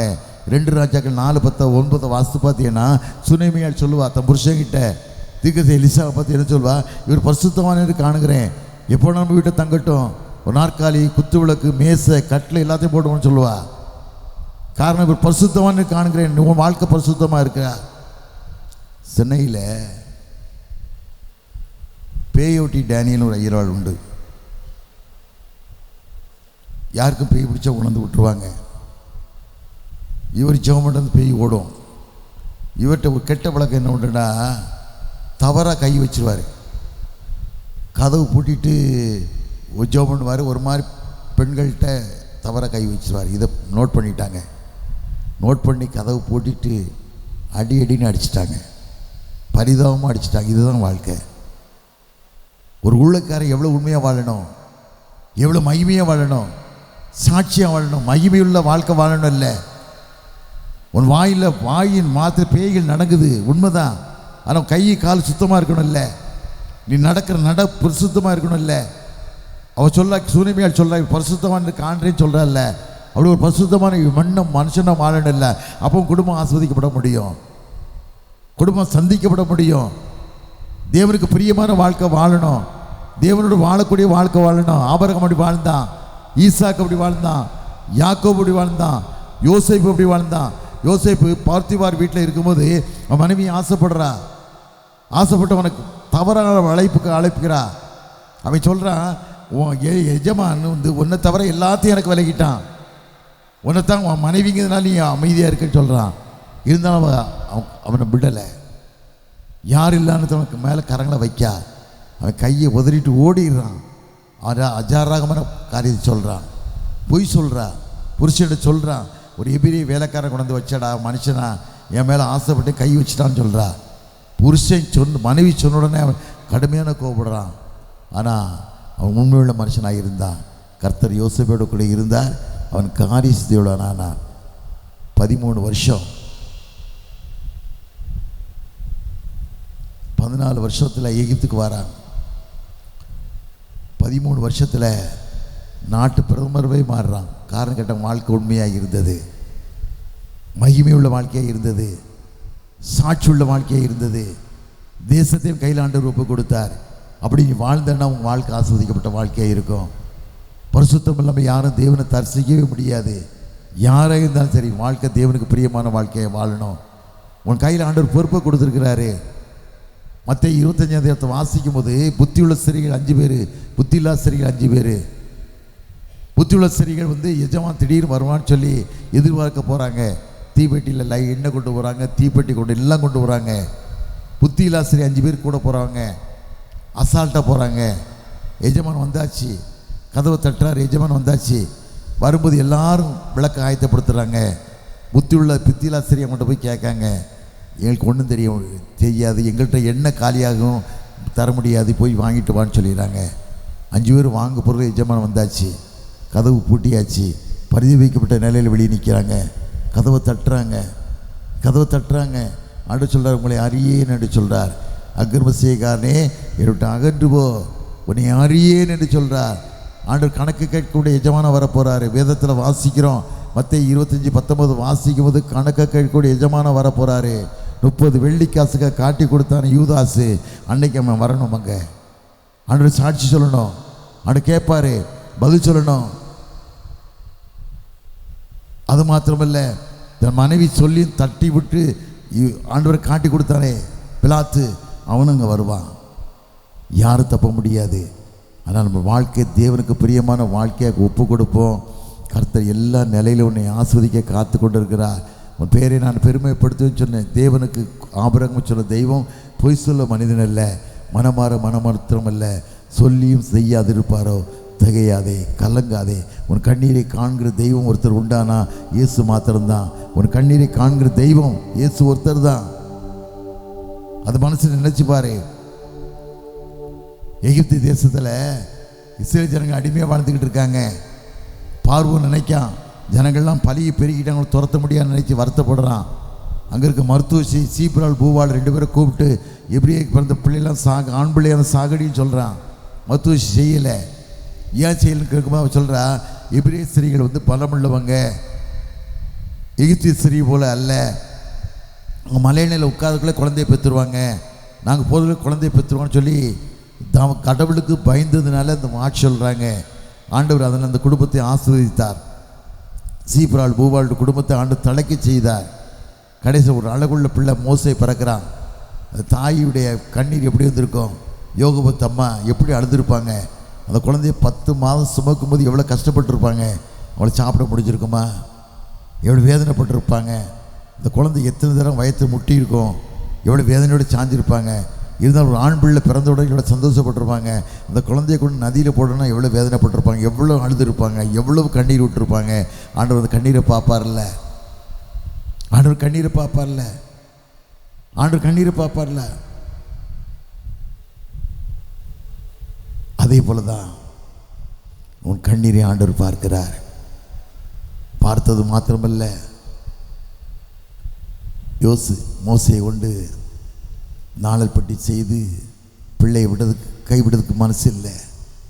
தங்கை மிரியாம, உடம்பு சகோதரி மிரியாம கூட அனுப்பி விடுறா. பார்வனுக்கு மாற்றி ஸ்நானம் பண்ண வரும்போது, குளிக்க வரும்போது அந்த பெட்டியை கொண்டு வர சொல்லி திறந்து பார்க்க பிள்ளை அழுவுது. பிள்ளை அழுத உடனே அவளுக்கு இரக்கம் தாங்க முடியலை. குழந்தை அந்த மகா மிரியாம் கேட்கா, இந்த குழந்தையை பால் கொடுத்து அவளுக்கு தாயை நான் கொண்டு வரட்டுமான்னு கேட்கா. கூட்டிகிட்டு வான்னு சொன்ன உடனே மோசையுடைய தாயை கொண்டு வந்தா. யோகபத்தம்மா பார்த்த உடனே இந்த குழந்தை எனக்காக வளர்த்துடுன்னு சொல்கிறா, உனக்கு சம்பளம் தரேன்னு சொல்கிறா. சம்பளம் தரேன்னு சொன்ன உடனே கொண்டு வளர்க்கா. நைல் நதியிலேருந்து எடுத்தேன்னு சொல்லி அவனுக்கு மோசேன்னு பேர் வைக்கா. அவளுடைய கண்ணீரை ஆண்டவர் பார்த்தார்ல, உன் கண்ணீரை பார்ப்பார்ல, உன் கண்ணீர் ஆண்டவர் பார்ப்பாள். அந்நாளின் கண்ணீரை கண்ட கர்த்தர் உன் கண்ணீரை பார்க்க மாட்டாரா? அந்நாளின் கண்ணீரை கண்ட கர்த்தர் உன் கண்ணீரை பார்க்க மாட்டாரா? அந்நாள் எத்தனை வருஷம் எத்தனை மாதங்கள் எழுதிருப்பா, குழந்தை இல்லை. பெனினாளுக்கு 10 பிள்ளைகள். எலிமிலேக்கு சொல்கிறான் 10 பிள்ளைகள் அதிகம் இல்லவான்னு சொல்கிறான். இதெல்லாம் அழுகுறா, கண்ணீரை பார்க்க. கடைசியில் கண்ணீரை பார்த்து தெய்வம் பார்க்காரு. ஓடுறா, தேவாலயத்தில் ஓடுறா. தேவாலயத்தில். உடனே ஏலி உட்காந்துருக்காரு, 98 வயசு நிரம்பிய பிரதான ஆசிரியர் உட்காந்துருக்காரு. போய் அழுகுறா, கண்ணீர் விட்டு அழுகிறா, உதழ் மாத்திரம் அசையுது, வாய் பேசலை. ஏலி சொல்கிறான், எந்த மட்டும் குடித்திருப்பாய், எந்த மட்டும் வெறித்திருப்பாய், உன் குடியை விட்டு விளக்குன்னு சொல்கிறான். அவள் சொல்கிறா, ஐயா நான் வேசியின் மகள் அல்ல, ஒரு மனக்கிளசு ஸ்ரீ, ஒரு மனக்கிளசு ஸ்ரீன்னு சொல்கிறா. அவன் சொன்ன ஒரே ஒரு வார்த்தை, 1 சாமுவேல் முதல் 20ஆம் வசனத்தை வாசிக்கும் போது, முதல் 17ஆம் வசனத்தை வாசிக்கும் போது, இஸ்ரவேல் தேவன் கேட்ட விண்ணப்பத்தின்படி உனக்கு கடவுள்னு சொல்கிறார். அதுக்கப்புறம் அளவே இல்லை. சாமியில் பெற்றெடுத்தாள். அதே போல் இன்றைக்கு உன் கண்ணீரை பார்க்கிறார், உன் கதறலை பார்க்கிறார். குடும்பத்தில் பல வேதனையோடு நீ வாழ்ந்துக்கிட்டு இருக்கலாம். குடும்ப புருஷனுக்கு சரியில்லை, பிள்ளைக்கு சரியில்லை, பிள்ளை வாழ்க்கை சீரில்லை, நீ அழுதுகிட்டு இருக்கலாம். ஆனால் ஆண்டவர் உன் கண்ணீரை பார்க்கிறார். உன் கண்ணீரை பார்க்கிற தெய்வம் ஒரு நாள் உன்னை கைவிட மாட்டார். இஸ்ரவேலை காக்கிற ஒரு உறங்குறதும் இல்லை, தூங்குறதும் இல்லை. கர்த்தர் உன்னை உணர்வு பக்கத்தில் நிழலாக இருக்கிறார். பகலிலே வெயிலாகிலும் இரவிலே நிலவாயிலும் சேதப்படுத்துவதில்லை. கர்த்தர் உன் எல்லா தீங்கையும் விலக்கி காப்பார். அவன் ஆத்துமாவை காப்பார். கர்த்தரின் போக்கையும் வரத்தையும் இது முதற்கொண்டு என்னை காப்பார். இதுதான் அவனுடைய வார்த்தை. அந்த வார்த்தைக்கு கீழ்ப்படிவோம், மகிமையாக வாழுவோம், ஊழியர்களுக்காக ஜெபிப்போம். நம்மளும் பரிசுத்தமாக வாழணும், நம்மளும் உண்மையாக மக்களை வாழணும். நீ உண்மையாக மக்களை வாழ்ந்துன்னு சொன்னால் ஒரு காரியமும் தடைபடாது. ஐயா மாதிரி இன்றைக்கி என்னை பார்க்க வந்தாங்க, கொஞ்சம் கடுமையாக பேசினேன். அவளாம் ரொம்ப வருத்தப்பட்டிருப்பாங்க. ரொம்ப என்னுடைய ஆதங்கத்தை பேசினேன், வேறு ஒன்றும் இல்லை. இப்படிலாம் திருச்சபை சீரழியுது ஐயா, நீங்கள் மத விட்டு இதை என்கிட்ட கேட்க வரீங்களே, எனக்கு ரொம்ப வேதனையாக சொன்னேன். ஆனால் அவங்க அதெல்லாம் தாங்கிக்கிட்டாங்க. என்னத்தையாவது பேசிட்டு போ, எங்களுக்கு எங்கள் ஆலயம் கட்டணும். நீ என்னத்தையாவது பேசிட்டு போ, எங்கள் 2 அடியோடு அடித்து அனுப்பு. இப்போ எங்களுக்கு ஒரு தலைவர் மாட்டியிருக்காரு. அன்றைக்கி மக்கள் போய் குறை சொல்லியிருக்காங்க, குறை சொல்லி திட்டிருக்காங்க. அவர் சட்டை கட்டி முதுகு கொடுத்து என்னை அடிங்கிறான் முதுகில். ஏன்னா அடித்த அப்புறம் உடனே கம்ப்ளைண்ட் பண்ணிக்கலாம்ல, கம்ப்ளைண்ட் தூக்கி போலீஸில் உள்ளே போட்டுடலாம்ல, ஜெயிலில் போட்டுடலாம்ல, அது தண்ணி வந்திருக்க. இப்படி வாழ்கிறாங்க.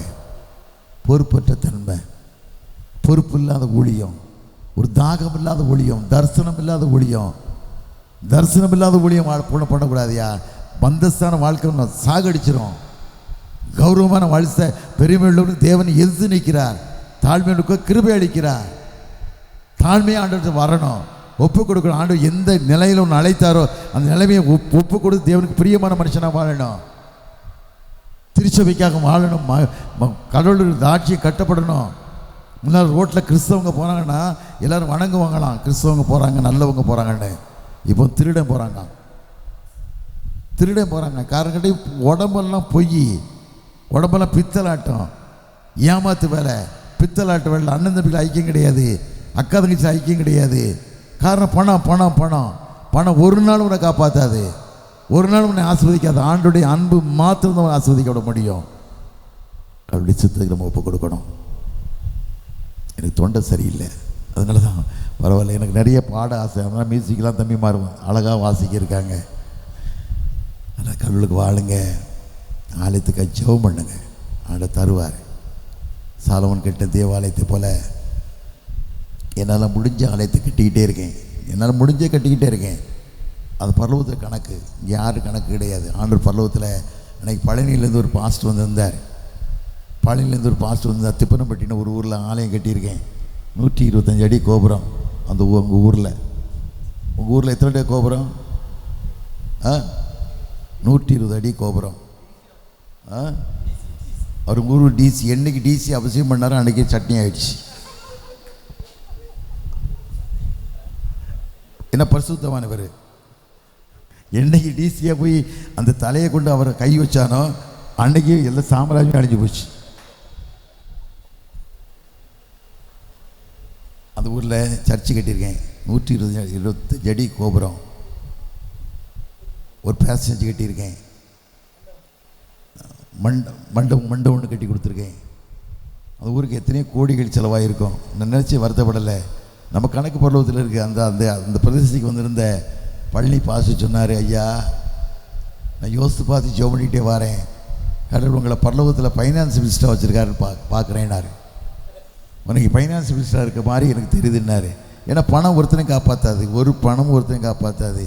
இவ்வளோ பெரிய பணக்காரன் இருந்தான். துரைசாமி நாடார்னு பேர். துரைசாமி நாடார்னு பேர். 16 பிள்ளைகள் பிறந்தது. ஒரு பிள்ளைங்கள செத்து போச்சு. ஒரு பிள்ளைங்கள செத்து போச்சு. ஏன்னு கேட்டால் ரோட்டில் போனாருன்னா நல்ல அழகான பிள்ளை விளையாடிச்சுன்னு தான் கொடையிட்டு குத்திடுவார், கும்பலை குத்திடுவார். கொடை பிள்ளை கீழே விழுந்துடும். எல்லாம் மாடு ஏதாவது நல்ல பால் கறந்தது அப்படி சொன்னால் மாட்டை போய் பார்த்தானா மாடு செத்துப்போம், இல்லை கண்டுபிடி செத்துப்போம். யாராவது தோட்டத்துக்கு போனாருன்னா மிளகு செடி எல்லாம் காய்ச்சி குலுக்கி காய்ச்சதுன்னா போய் எட்டி பார்த்தானா செடியே அவ்வளோ அவுட்டு. இப்படி நல்ல கண்கள், நல்ல மனுஷன். 16 பிள்ளைகள் செத்து போச்சு. மனைவி பைத்தியக்கார ஆகிட்டா. மனைவி பைத்தியக்காராகி நகையெல்லாம் கழுத்தில் போட்டு சுடுகாட்டில் வந்து நம்ம படுத்துருக்கோம். 3 வேலைக்காரங்க 4 நாள் கழித்து போய் தேடி கூட்டிகிட்டு வருவாங்க. வாரிசு வேணுங்கிறதுக்காக அக்கா மகனை எடுத்து வளர்த்தார். ஒரு படித்த மனுஷனை எடுத்து வீட்டில் கொண்டு வளர்த்தார். வளர்த்து பார்த்து தூரமான இடத்துல ஒரு பெண்ணை கொண்டாந்து திருமணம் பண்ணார். 3ஆவது முடிச்சு போடும்போது பைத்தியம் ஆகிடுச்சான். அவன் பைத்தியம் ஆகிட்டான். பைத்தியம் ஆகி அந்த பொண்ணை நிம்மதியாக இருக்க விடலை. அடின்னு அடிச்சிட்டான். அடித்தது மாற்ற அந்த பெண்ணு உயிர் பிழைச்சா போதுங்க நிலையில் தப்பிச்சிட்டாங்க. ஏன் ஒழிஞ்சிக்கிட்டாங்க. அப்புறம் அடுத்த நாள் இந்த வாழ்க்கை எனக்கு வேண்டான்னு சொல்லி எல்லாத்தையும் அழுதுருக்கா. கொஞ்சம் பொறுமா, கொஞ்சம் பொறுமா, சரியாயிடுன்னு எல்லாம் சொல்லியிருக்காங்க. இந்த வாழ்க்கை எனக்கு வேண்டாம். இப்படி நினச்சா திருமணத்துக்கு ஒத்துருக்கவே மாட்டேன். இந்த வாழ்க்கை, இந்த பணக்கார வீடு எனக்கு வேண்டவே வேண்டான்னு சொல்லி அழுதா. வர்றவங்களாம் சொன்னாங்க கொஞ்சம் பொறுமான்னு சொன்னாங்க. எண்ணி 16 நாள் ஆகலை. ஊர்க்கணத்தில் தரையே விழுந்த மனுஷன் செத்து போயிட்டான். இதுதான் வாழ்க்கை. இந்த பணக்காரன் செத்ததுக்கு யாருமே போகலை. வேலைக்காரங்க வேலைக்கு போயிட்டு வந்தவங்க மாட்டை கட்டிட்டு அந்த மனுஷனை கொண்டு அடக்கம் பண்ணாங்க. அழ வந்த பொம்பளை 4 நாள் எடுத்து முந்தியில் எடுத்து 4 நாள் எடுத்து நெத்தி காசு வச்சாங்க. இதுதான் வாழ்க்கை. இதை மனுஷன் அறியாமல் எப்படியோ ஓடிக்கிட்டு இருக்கான். நான் பேரையர், நான் மாடரேட்டர், நான் டிசி, நான் எக்ஸிக்யூட்டிவ் மெம்பர், நான் அந்த காலேஜ் கரஸ்பாண்டன்ட், இதுன்னு சொல்லி அலையிறான் ஒழிய இனி என்ன சாதனை பண்ண, நீ என்ன சாதனை பண்ண, எத்தனை ஆத்துமாக்களை ஆண்டவர் மந்தியில் சேர்த்த, எத்தனை கோயிலை நீ கட்டியிருக்க, எத்தனை கோயிலுக்கு செங்கல் எடுத்து கொடுத்துருக்க, எத்தனை மக்களை ஆதரிச்சிருக்க. யோசித்து பார்க்கணும், யோசித்து பார்க்கணும். மனுஷன் யோசித்து பார்த்தான்னா தவறே செய்ய மாட்டான்.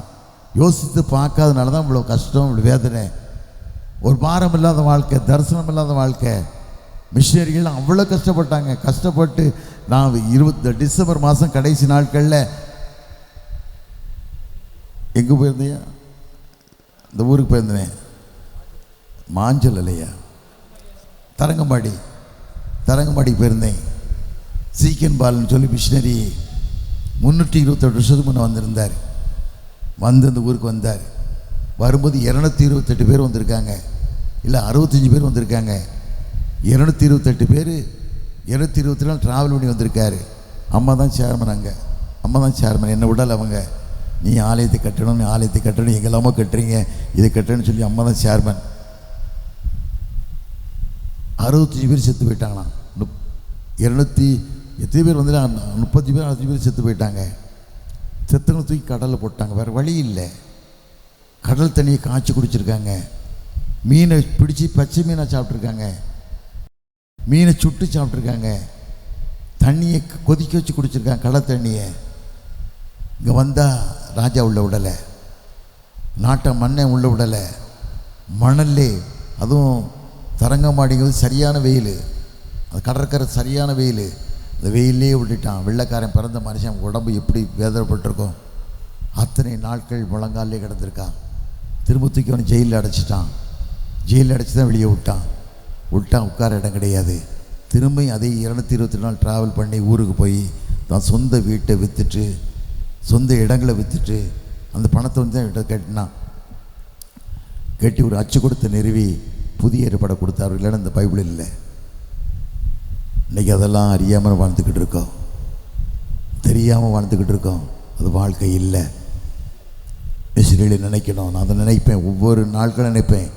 அந்த மிஷினரி வாழ்க்கையில் நினச்சி பார்ப்பேன், ஆண்டவரே அப்படி தியாகமான வாழ்க்கையில் வரட்டும், தியாகமான சிந்தனை வாழ்க்கையில் வரட்டும். உயிருக்கு ஆசைப்பட வேண்டாம்.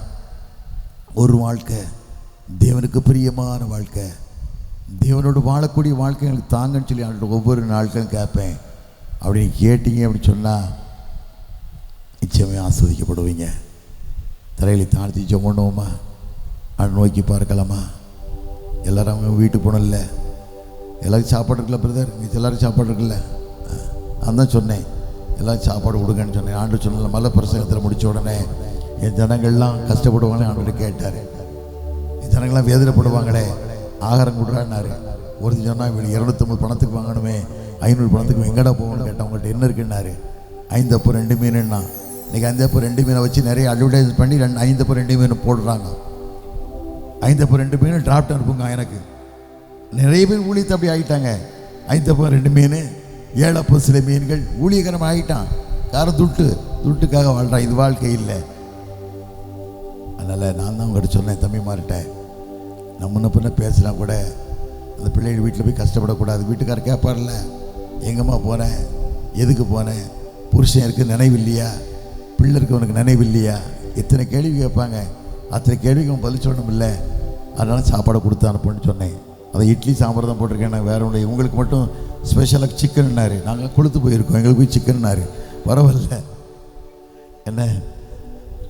அதனால் ஜெபம் பண்ணுங்க, எனக்காக ஜெபம் பண்ணிவிடுங்க, என் குடும்பத்துக்காக ஜெபம் பண்ணிவிடுங்க. என் குடும்பத்துக்கு நாங்கள் பெரிய தொழில் ஒன்றுமே இல்லாமல் போய் இன்றைக்கி 4 பெட்ரோல் பங்க் வச்சுருக்கேன், 3 ஸ்கூல் வச்சுருக்கேன், சோப்புன்னு சோப்பு கம்பெனி வச்சுருக்கேன், டிஎஸ் பெருங்காயம், டிஎஸ் மசாலா, டயர் பிஸ்னஸ், எத்தனையோ தொழில் வச்சுருக்கேன். காரணம் எத்தனையோ விதமான ஆண்டவர் உயர்த்தது மாத்திரமில்லை. ஆபிரகாமுடைய வேலைக்காரன் எலியேசர் சொல்லுவான், ஈசாக்கு பொண்ணு பார்க்க போகும்போது ஆதியாகமம் 24:35 சொல்லுவான், என் எஜமான் செல்வ சீமானா இருக்காருமா, செல்வ சீமானா இருக்காருமா, செல்வ சீமானா இருக்காம்மா. என் மகா கடைசி மக காருண்யாவில் படித்தா. காருண்யாவில் படிக்கும்போது ஒரு நாள் என்கிட்ட கேட்டா, எனக்கு ஒரு 1500 வேணுப்பான்னு கேட்டா. எதுக்குமா இங்கிலீஷ் தெரியா சொல்லுமான்னு உங்களுக்கு தெரியும்னா.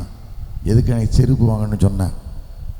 1500 ரூபாய்க்கு செருப்பு எப்போ வாங்கினா 10 வருஷத்துக்கு முன்னால். அப்போ யோசித்து பார்த்தேன், சிரித்தேன். நான் சொன்னேன், என் கதை உனக்கு தெரியுமான்னு கேட்டேன்.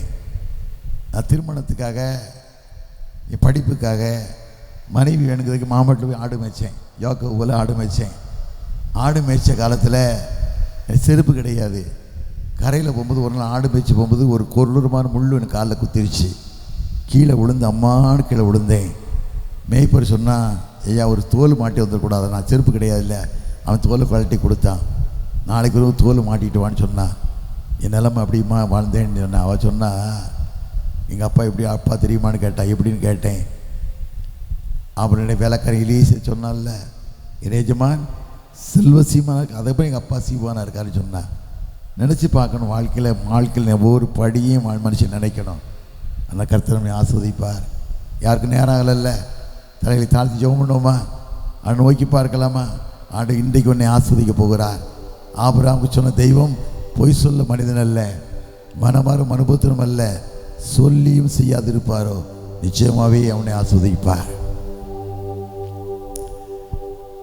கண்டுன்னை அழைத்தவர் கரமதைப்பா, அவர் கைவிடாதிருப்பார். கண்டுனை அழைத்தவர் கரமதைப்பா. சொரண்ட சியோ நகர் சேர்மன் ஐயா ஜெபம் பண்ணுவாங்க.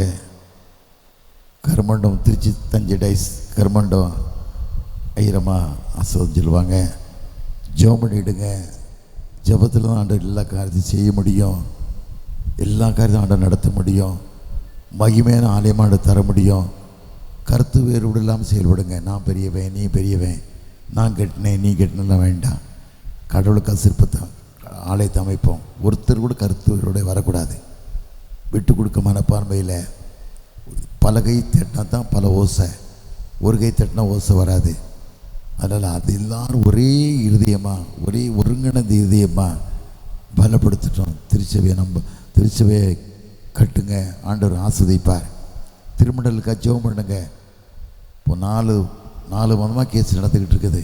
திருமண்டல கேஸு பல கோடி ரூபா இழந்துக்கிட்டு இருக்கோம். காரணம் கேட்டால் கொள்ளைக்காரன் வெளியே போனோம், கொள்ளை தான் அடிக்கணும்னு நினைக்கான்.